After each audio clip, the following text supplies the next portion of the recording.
just not responding, not really worried about it, not trying to go save those bases. He doesn't have any important tech at those positions. The closest thing he has to important buildings and units there is comsat stations, and it looks like he's actually going to try and float his command centers away. So, yeah, I mean, this is something, but Anytime just not that big of a deal right now for him to be doing this. You see Anytime's first-person point of view, and he knows that it's endgame too. Everyone know at this point. All the players, the commentators, the fans, everyone, we all know that it's endgame. It's just a matter of when the two players decide to engage. I assume Anytime, I suppose, is doing this just so that way, if it does get to some kind of an elimination race, this is that much less he has to worry about, which is something to help him out. But I think he's a little bit lucky that really he's not taking the opportunity to maybe start pushing some of his bases and do some damage, or try and catch his forces in a pincer attack or in a bad spot as he's chasing these buildings around.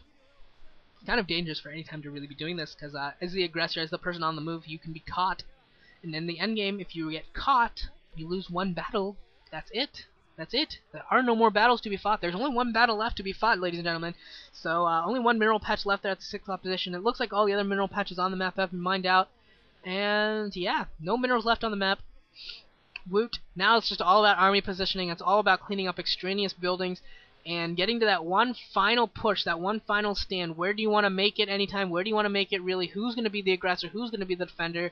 Who's going to have the better EMPs, the better stasis, the better storms, the vulture play, the mines, the positioning? It's all going to come down to that right now. It's going to be one big, huge, large army control fight. Whoever comes out on top will be winning this game.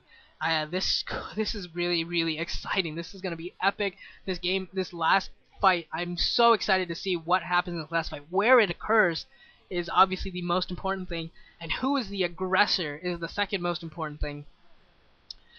Yeah, I mean, I think in this situation, really doesn't want to be the aggressor. He has tanks, the greatest stationary unit in the game. So if he can get really to attack into him, that would be an advantage. Or if he can get any time to attack into him, that would be an advantage.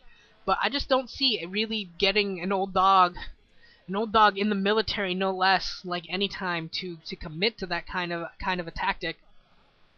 It's not like Anytime's a new guy. He's been around, what, 7 years or something ridiculous. He's been around for long enough, and he's 23 years old, so he's not going to be caught by any of this stuff. He's actually older than I am. One of the few pro gamers that's actually older than I am. That's pretty sweet. Looks like Anytime has finally cleared out the top of the map, except for that one command center that got lifted off kind of into Anytime's base. That's really funny. If it comes down to an elimination race and that command center somehow is alive, I'm just gonna laugh, because that would be awesome. There we go. There's the final mineral patch. So now, really, can use these SCVs. Can use those SCVs to block along with his vultures. He can use both the SCVs and the vultures to block. He can use floating buildings to cover his tanks and make it so that way Anytime won't be able to focus fire down his tanks as well. There's a lot of advantages right now for Terran endgame, as long as he's careful and doesn't carelessly lose all these vultures without. I think he maybe got one High Templar, which I guess isn't bad as long as he got that High Templar. Guess it's somewhat worthwhile, just because how important Storm is. And then we're looking at Anytime's first-person point of view. We can tell he only has 17 minerals, and since there are no more mineral patches on the map, he can no longer produce anything.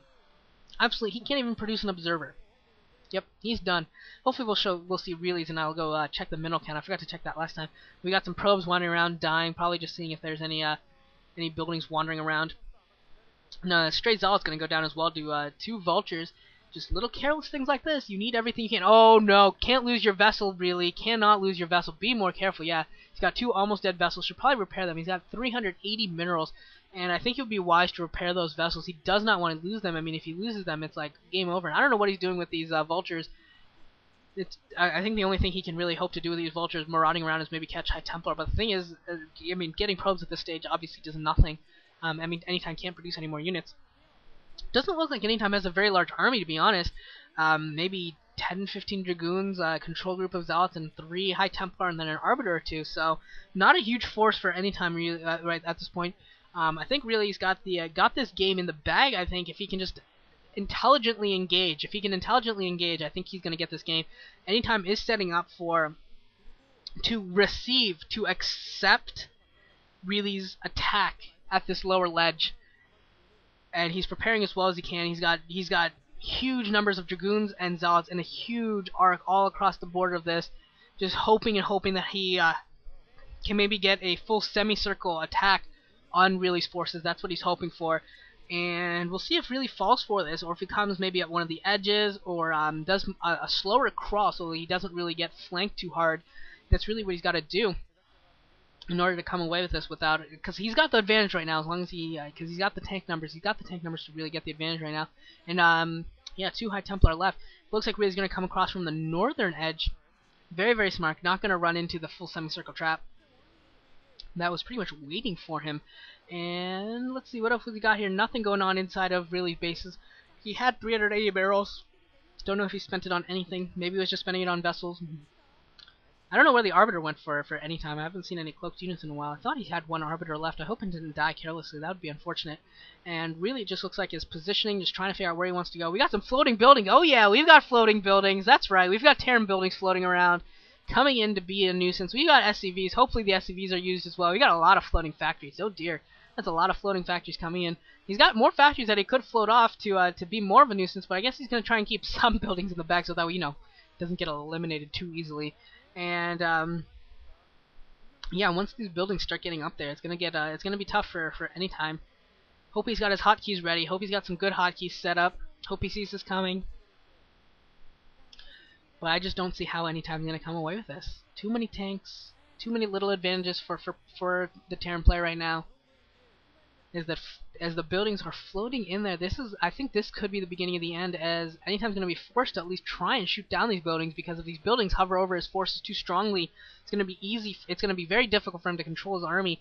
And I don't care how much you practice the game, I can't imagine anyone practices that much of controlling armies that are hidden below Terran floating buildings. It's just not something you probably spend a lot of time doing, just in general. Maybe a little bit, but not a whole lot. So this is a bad spot right now for Anytime. There's just a ton of tanks everywhere right now, and it looks like Reilly's trying to finish off the bottom base, the bottom right-hand base. Anytime doesn't give a rat's who, and yeah, it's just a matter of how Reilly's going to end this. Reilly would have to fail hardcore at this point to really lose. I honestly think that if Reilly could just unsiege all of his forces, charge in there, lead with SCVs, vultures following up, and that would give him enough time to start hop frogging in with his siege tanks and really take down whatever's left of Anytime's forces. And the thing about that is, well, we're not going to have any tanks die in the situation I'm describing. Is the tanks are going to survive. He's going to lose SCV, he's going to lose vultures, but that's not a big deal at all. These vultures don't have any mines in them, but they are going into that little the trap that Anytime's trying to set. I just don't think Anytime has the forces necessary. Vulture's coming here, picking off 1 of the High Templars, so only 1 High Templar left, so probably 2 or 3 storms in that High Templar. Should be 3, unless it got EMP'd recently, which I don't think it did. He should have 3 storms in there if he can get them off. But High Templar's kind of moving to the back. There's the other Arbiter as well. Don't know why the High Templar's moving to the back. He needs that up front in order to really get some high-quality, timely storms off. And looks like Reilly's finally ready to start leapfrogging. Come on, Reilly. Come on, Reilly. I think you can finish this off. I think he can finish this off. This is set 4, by the way. Spoiler alert, if you aren't looking at the top of the screen, this is 2-1, Air Force Ace in the lead. So if Reilly wins this endgame battle, which I believe he will, if he wins, it will go to an ace match. So this is very important right now, which is why I think Reilly's being very careful. And Anytime going for the attack, springing the trap a little bit early. Oh, this is bad. What is Anytime thinking? Oh, this is awful, awful, awful choice by Anytime. We got D-matrices going off all over the place, and Anytime charging in here. That was awful. I don't think he killed anything. Oh, GG from Anytime. That was a poor way to end. Oh, that's unfortunate. He should have let. Oh man, I think he was in a really bad spot there, but I don't think he would have won under any circumstances, any reasonable circumstances. But yeah, that was kind of a bad way to go out. So Anytime goes down, really gets another Pro League win.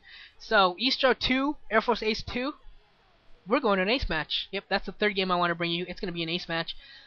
Who's going to be on it? Well, we'll find out in just a few moments. I hope you guys are ready for it. We're going to the ace match of Air Force Ace and ESTRO.